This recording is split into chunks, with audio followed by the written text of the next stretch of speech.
Em algum momento você já se pegou pensando somente nas partes negativas de algo que você já passou, que Deus já te deu a vitória, mas que você ainda pensa naquilo que te fazia chorar ou sofrer ou deixar com o seu coração triste? Se você já passou por isso ou conhece alguém que passe por isso, fique comigo nos próximos minutos para juntas refletirmos sobre este tema, a necessidade de mudarmos as nossas vestes, de mudarmos o pensamento de algo que Deus já transformou.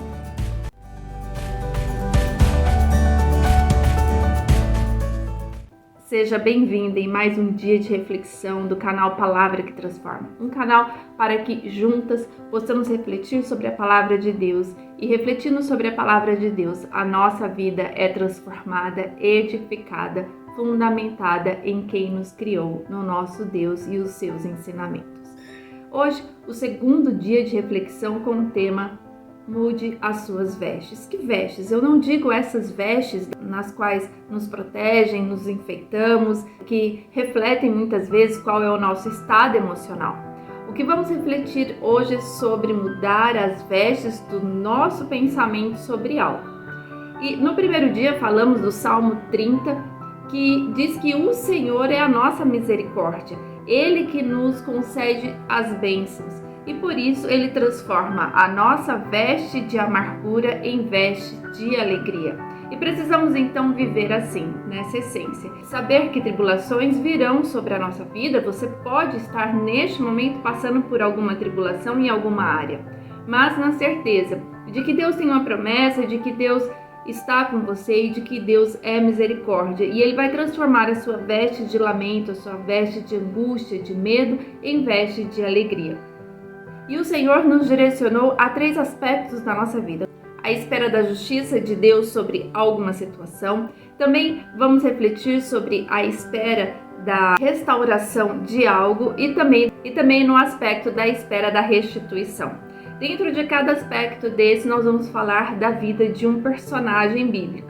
O primeiro, de José, o segundo, do rei Davi e no terceiro, sobre uma das parábolas de Jesus. Hoje, nesse segundo dia, nós vamos falar sobre a vida de José. José era um dos 12 filhos de Jacó, um filho querido, um filho amado, um filho que o pai tinha um cuidado especial e que José foi um homem escolhido por Deus para que a partir dele sonhos fossem interpretados e estes sonhos realizados dentro da vontade de Deus. E José foi um homem escolhido também pelo Senhor, usado para matar a fome de uma nação, com toda a inteligência que Deus deu a ele, de toda a estratégia. Mas até que chegasse a esse ponto da vida dele, ele passou por um processo. E neste processo, José é odiado pelos irmãos, José é lançado a um poço, José é vendido, José é dado como morto, porque os filhos contam a seu pai que José foi morto.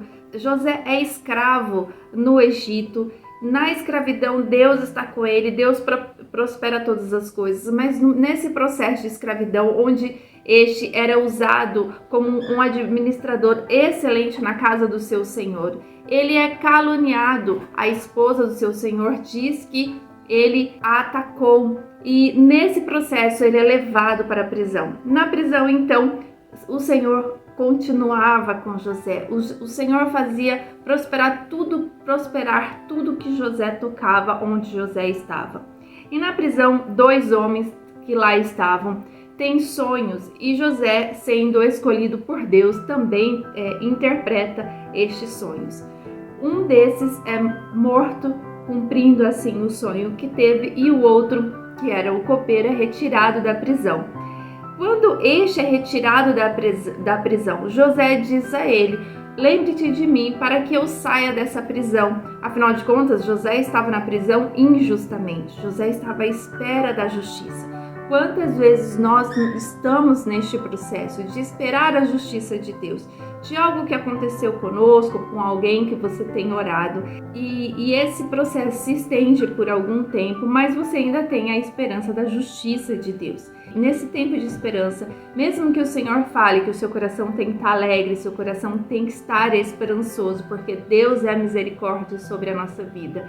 Nós é como se tivéssemos com vestes de lamento, ou seja, de súplicas, de um coração às vezes ferido, mas esperançoso daquilo que o Senhor pode fazer. E assim estava José. Tanto José estava ali na esperança, sendo usado por Deus, sabendo que Deus estava com ele, que tudo que ele fazia prosperava, mesmo dentro da prisão. E no capítulo 41 do livro de Gênesis, no versículo 1 diz assim: E aconteceu que, ao final de 2 anos inteiros, Faraó sonhou e eis que estava em pé junto a um rio. Depois que aquele copeiro que estava na prisão com José saiu, passaram-se 2 anos inteiros ainda para que esse copeiro, a partir deste sonho que o faraó teve, se lembrasse de José na prisão. Então muitas vezes você pode se sentir esquecida, mas Deus não se esqueceu de você. E nesse tempo onde Deus tem te permitido estar nessa situação ou aquela pessoa que você tem orado, você precisa dizer para si mesma ou para esta pessoa que Deus está com ela em cada instante.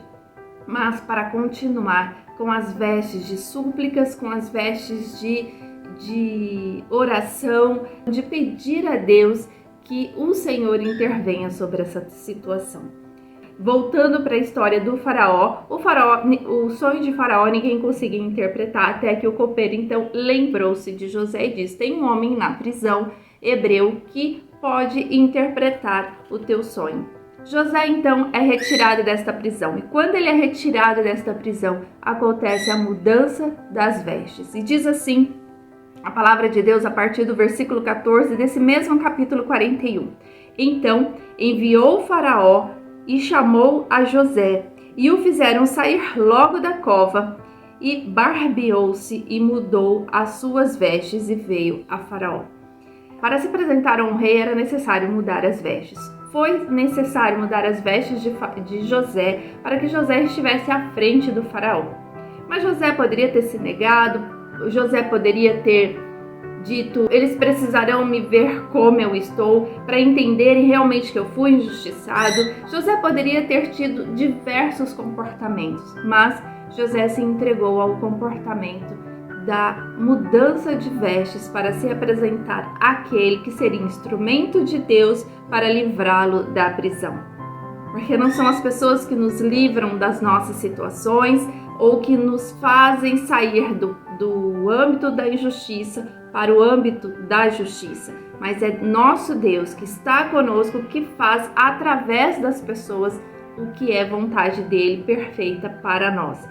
E José então barbeou-se e mudou as suas vestes imediatamente. Não descreve na palavra de Deus que José se lamentou, que José murmurou, que José falou com o faraó de que ele foi injustiçado e que algo deveria acontecer. Não. O que José fez? Aceitou o tempo de Deus para a vida dele. E no tempo que chegou, ele mudou as vestes. Tirou as vestes de lamentação e colocou as vestes de alegria, de se apresentar diante daquele instrumento de Deus que era o faraó. E que imediatamente cumpriu o propósito dele naquele momento para com o faraó, que era interpretar o sonho que o faraó teve. E com a interpretação deste sonho, José então sai do nível de prisioneiro para o nível de governador e cumpre o propósito que Deus tinha para ele, que era matar a fome da nação. Mas antes seria um administrador exímio, um governador exímio para aquele povo, para cumprir todas as estratégias de direção que Deus deu a ele. E é assim que nós devemos nos comportar. Enquanto estamos vivendo o tempo da injustiça, e não porque Deus perdeu o controle da nossa vida, mas porque Deus permite esse tempo para um propósito, tem algo para acontecer, tem algo para falar, tem algo de Deus neste processo todo. Então Deus não perde o controle de absolutamente nada. Ele sabe exatamente o que está acontecendo. Mas quando quando Deus vier com a palavra de libertação, a palavra de dizer que o tempo da injustiça encerrou, que agora é o tempo de você cumprir para o propósito que efetivamente Deus te chamou, porque até este momento é um processo, e mesmo no processo Deus tem te usado como usou José na prisão, na casa do seu Senhor. Mas no tempo do propósito, não fique se lamentando do que aconteceu. Não fique lembrando do que aconteceu. Não fique murmurando e dizendo o quanto você sofreu naquele tempo. Deus já te libertou. Deus já quer trocar as suas vestes de lamentação para as vestes de alegria. E muitas vezes nós temos este costume, mesmo com a vitória em nossas mãos, com as bênçãos em nossas mãos, com aquilo que Deus já deixou para nós, nós começamos a focar e dar muito mais importância e contar para todo mundo tudo aquilo que era de ruim, deixando o que é bom ser abafado. E o Senhor neste dia, nesta reflexão, diz: levante-se, troque as suas vestes, tire as vestes de lamentação e coloque as vestes de alegria. Ainda temos 2 pessoas para refletirmos juntas. Fique conosco nas próximas publicações. Vou deixar nas descrições o link da primeira postagem desta série e também a playlist. Que Deus te abençoe e que você seja transformada pela palavra de Deus.